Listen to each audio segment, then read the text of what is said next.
নমস্কার বন্ধুরা, তোমরা কেমন আছো? আশা করি ভালোই আছো। মিষ্টু রান্নাঘরে তোমাদের স্বাগত জানিয়ে শুরু করছি আমার আজকের রেসিপি। আমার আজকের রেসিপি হলো সিজনের কচি সজনে ডাঁটা দিয়ে চচ্চড়ি। এর জন্য আমি এখানে নিয়ে নিয়েছি সজনে ডাঁটা আর আলু। এখন আমি সজনে ডাঁটা আর আলু কেটে নেব। সজনে ডাঁটা আর আলু আমি লম্বা লম্বা করে কেটে নিয়েছি। এই সজনের রেসিপিটি খুব কম সময়ের মধ্যেই রান্না করা যায়। সজনে ডাঁটা তো এখন 12 মাসই পাওয়া যায়, কিন্তু সিজনের সজনে ডাঁটার স্বাদই আলাদা হয়।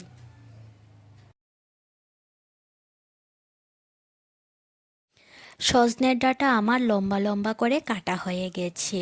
সজনে ডাঁটার মতন এখন আমি আলুটাকেও লম্বা লম্বা করে কেটে নেব।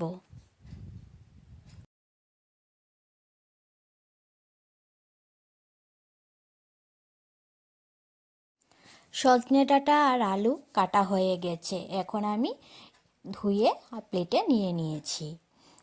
আর এদিকে আমি সজনে ডাঁটা চচ্চড়ি করার জন্য সর্ষে আর কাঁচা লঙ্কা বেটে নিচ্ছি।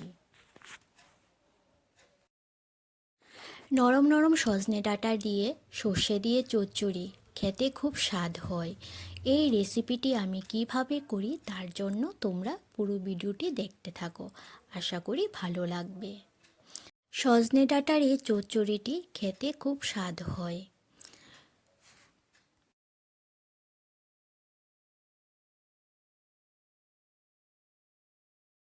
সর্ষে আর কাঁচা লঙ্কা বাটাটা খুব মিহি করে বেটে নিতে হবে, তাহলে রান্নাটা খুব ভালো হয়। আমি এখানে শিলনোড়ায় বেটে নিচ্ছি, তোমরা চাইলে মিক্সিতেও করে নিতে পারো। সর্ষে আর কাঁচা লঙ্কা বাটা হয়ে গেছে, এখন আমি রান্নাটা বসিয়ে দেব। এর জন্য গ্যাসে একটা কড়াই বসিয়ে দিয়েছি, দিয়ে দেব সর্ষের তেল। সর্ষে দিয়ে কোনো রান্না করলে সেই রান্নায় সর্ষের তেল দিয়ে করলেই ভালো হয়। এর জন্য আমি এখানে সর্ষের তেল দিয়ে দিয়েছি, দিয়ে দিলাম একটা শুকনো লঙ্কা, আর ফোড়নে দিয়ে দেব কালো জিরে। শুকনো লঙ্কা আর কালো জিরে ফোড়নটা হয়ে যাওয়ার পর আমি সজনে ডাঁটা আর আলু দিয়ে দেব। ফোড়নটা হয়ে গেছে, এখন আমি সজনে ডাঁটা আর আলু দিয়ে দিলাম। সজনে ডাঁটা আর আলু দেওয়ার পর দিয়ে দিলাম পরিমাণ মতন নুন আর পরিমাণ মতন হলুদ। এখানে আমি হাফ চামচের মতন নুন দিয়েছি আর হাফ চামচের মতন হলুদ দিয়ে দিয়েছি। হলুদ আর নুন দেওয়ার পর সজনে ডাঁটা আর আলু সাথে মিশিয়ে নেব। সজনে ডাঁটার আলুর সাথে হলুদ নুন মেশানো হয়ে যাওয়ার পর আমি এখন দিয়ে দিচ্ছি সর্ষে আর কাঁচা লঙ্কা বাটা। সর্ষে আর কাঁচা লঙ্কা বাটা দেওয়ার পর হালকা নেড়ে চেড়ে তারপর অল্প পরিমাণ জল দিয়ে দেব, যাতে ডাঁটা আর আলুগুলি সেদ্ধ হয়ে যায়। এখানে বেশি পরিমাণ জল দিতে হবে না, অল্প পরিমাণ জল দিয়ে তারপর 10 মিনিটের মতন ঢাকা দিয়ে দেব, আর গ্যাসের আঁচটা লোতে রেখে দেব। এখন আমি ঢাকা দিয়ে দিচ্ছি।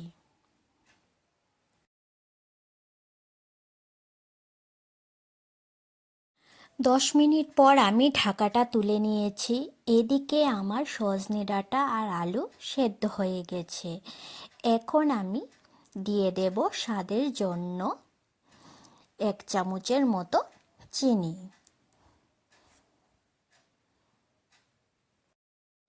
চিনিটা দেওয়ার পর হালকা নাড়ে চেড়ে চিনিটা আমি মিশিয়ে নেব, আর 2 মিনিটের মতন রান্না করলেই হয়ে যাবে। সজনে ডাঁটার চচ্চড়ি থেকে যখন তেল ছাড়বে তখনই বুঝে নিতে হবে যে চচ্চড়িটা হয়ে গেছে। এখানে আমার চচ্চড়িটা হয়ে গেছে, এখন আমি প্লেটে নামিয়ে নিচ্ছি। আমার রেসিপিটি যদি তোমাদের কাছে ভালো লেগে থাকে তাহলে লাইক আর সাবস্ক্রাইব করে দেবে। আর আমার ফেসবুক পেজ মিষ্টু রান্নাঘর, এই পেজটি ফলো করে দেবে। ফেসবুক পেজের লিংক আমি ডেসক্রিপশনে দিয়ে দিয়েছি। আর রান্নাটা তোমরা বাড়িতে অবশ্যই করে খাবে, খেতে খুব দারুণ হয়।